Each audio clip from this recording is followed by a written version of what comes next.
Hey guys, Fish Tiger here. Welcome back to more Pokemon Black.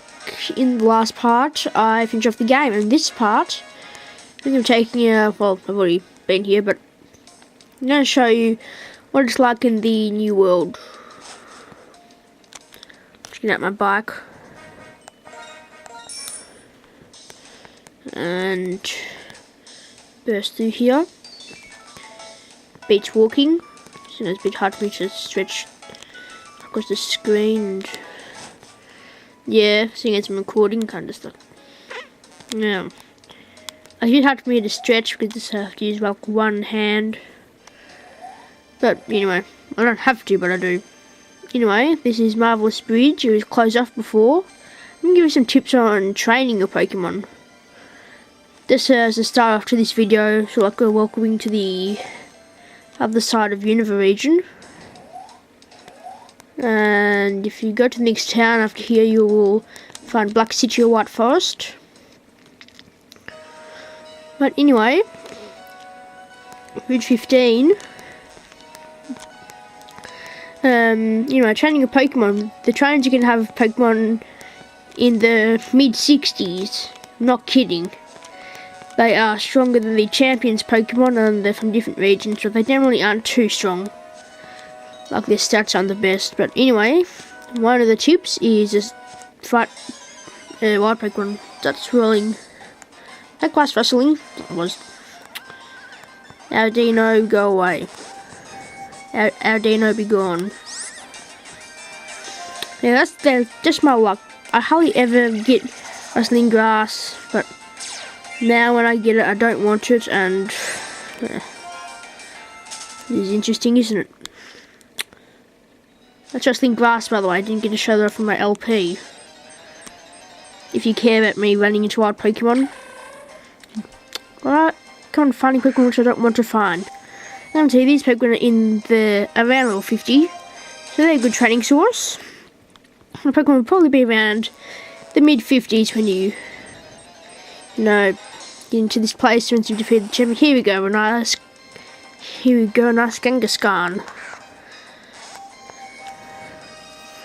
Yeah, they'll generally give you a pretty nice amount of XP. Or they'll crunch you. So yeah, train against the Pokemon in here and occasionally fight a trainer will actually have Hyper Potions and Revives because they are like very strong.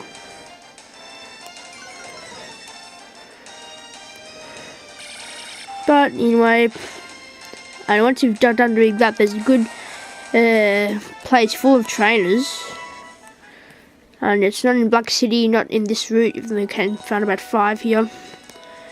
But one of the best places to go is in Nimbasa City. Yeah, the big court and small courts, the trainers in here have now got some stronger Pokemon for you to fight. Didn't know, big court and small court is places where you can train your Pokemon against sports fans and baseball or American football or tennis or just several different sports which people play. And you can fight these guys. Their Pokemon are generally around the same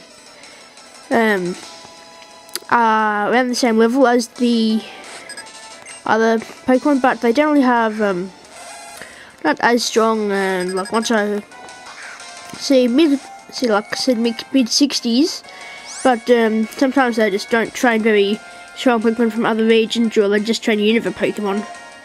It's generally one or the other. Don't like change of hard Pokemon from other regions. Just either tough Unova Pokemon or weak other Pokemon, like the Cubone, as you can see. Cubones are not strong unless you raise them well. But well, yeah, it should have evolved from Marowak by now. So this guy's an idiot. So yeah, as you can see, you can get some nice experience from here.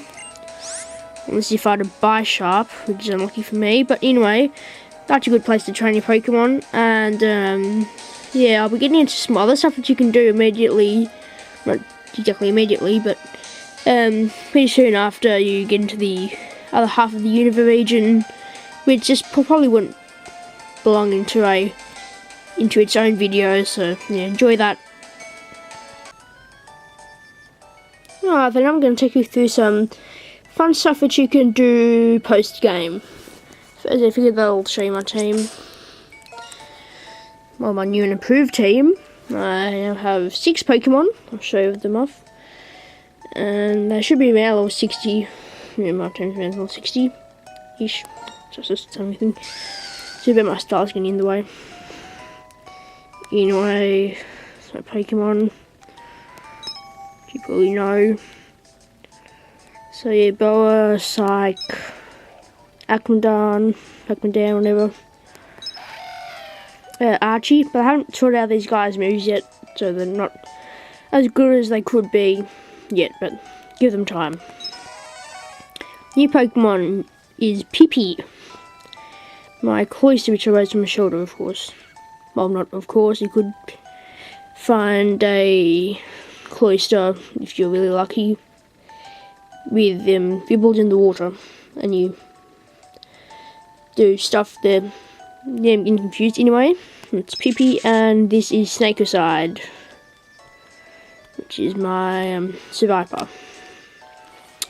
So yeah, it's pretty nice. Then,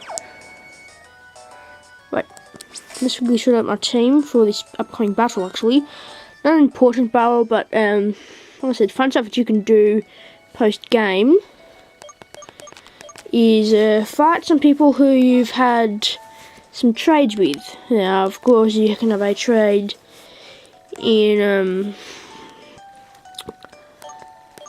now again, Nakven City, and you can battle the person who you traded with.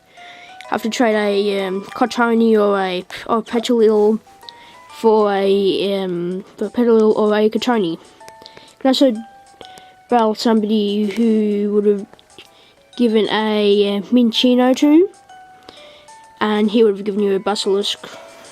But anyway, this is that chick, and you can make the trade after the game is finished, and I think that'll show you up. That'll show off Survivor anyway, and I nickname my Cotoni High ! Happy Face. So the high ! Happy Face that I got from you has grown up and become very strong. Let's have a battle, and you use improper punctuation. So good. Let's have a battle. Okay.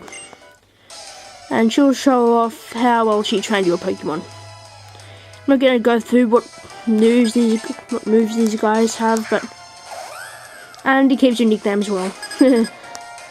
I thought that was a nice idea. Came with a nickname. Yeah. Anyway, I just caught this thing like 5 seconds ago, by the way. Well, like 5 minutes ago. I had to like nickname and all that stuff. But anyway.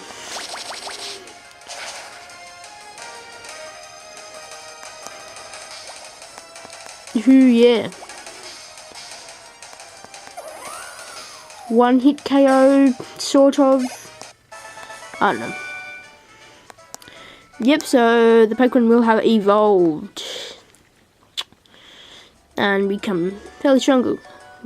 Had a great time. Joined my Pokemon with yours. On top of that, we had a great battle.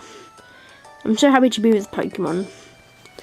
Yeah, so anyway, continuing stuff that you can do. If you're wondering where you can evolve your Eevee into a Leafeon, this is how you can do it. Find this Muscovy rock in Pinwheel Forest and train around here. Yep, that's it. If you're wondering where you can find the fossils, you might want to try and Twist Mountain. I'm just going to take you to where you can find them. And while I'm doing this, I'll also cover where you can evolve into a Glaceon, if you're interested in that. As you can see, it is winter here, so I'll be cutting to the door which you're going to be wanting to take. So here's where it is. In winter, you can get here really easily, but if you're wondering how to get there in summer, autumn and spring, you will need to go to that house and just go south. Be like a house just north of this place. So if you see a house and a lot of like machinery and stuff, that's where you're going to want to go. Let's take us to a dude. Yep. If you look for something in an empty place like this, you'll discover things. Like this fossil, I just found one. Take this. With the armor fossil, yay. And put the armor fossil in our items case. And you can come here every day. You can come here once a day, every day, to get a new fossil. This means that you can evolve, that you can get the Pokemon. There's the Pokemon Shieldon, Anorith, Kabuto, Ammonite, Aerodactyl, Leap, and Cranidos. Or Cranidos, whatever. So for the start cut, just had to check something. Anyway, and if you want to evolve your Glaceon, if you want to evolve your Eevee into a Glaceon, this is where you want to do it. Alright then, quick question. How do you evolve a Magnetron and a Nosepass? Well, that's way too easy. Just go to Mount Malcornet. But what about if you're in the Issue region? That can be a bit trickier. You have to go to Chargestone Cave to evolve these guys. Just level them up once, and your Magnetron will evolve into a Magnezone, a Nosepass, a nice big Probopass.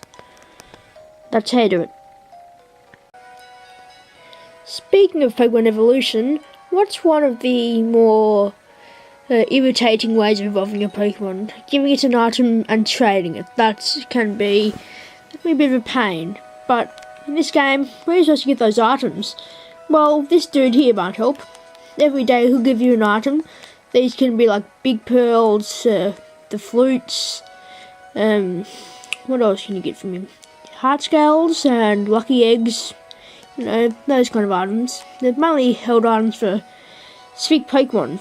But it'll also give you metal coats, Magnerizers, King Rocks, Electrizers. Let's say that word anyway. Sorry, I just don't know how to say that word very well. We'll also get Deep Sea Scales, Deep Sea Tooths. No, well, actually be Deep Sea Teeth, wouldn't it? Razor Claws, Razor Fangs, Super Claws, you know, the basic stuff which you'll be getting to evolve your Pokemon. And it's all from this dude here. Very nice. This is in Route 13, by the way, which is just north of Undella. Which is just north of Undella City or town or whatever you want to call it. Man, I'm hungry. Hungry for power, that is.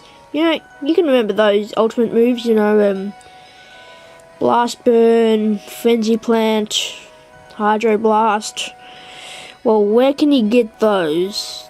They're also known as the Elemental Hyper Beams, but they're just so awesome. 150 points of damage, might have to recharge, but you get a one hit KO. Pretty much everything, unless you have a type disadvantage. Well, this is where you can learn them. Yep, so if you have a starter Pokemon at a high enough friendship, and you want them to learn the Elemental Hyper Beam, this is where you can do it. Just talk to this old dude, and he will give you it to them. Power, power, power, power, power, power, power.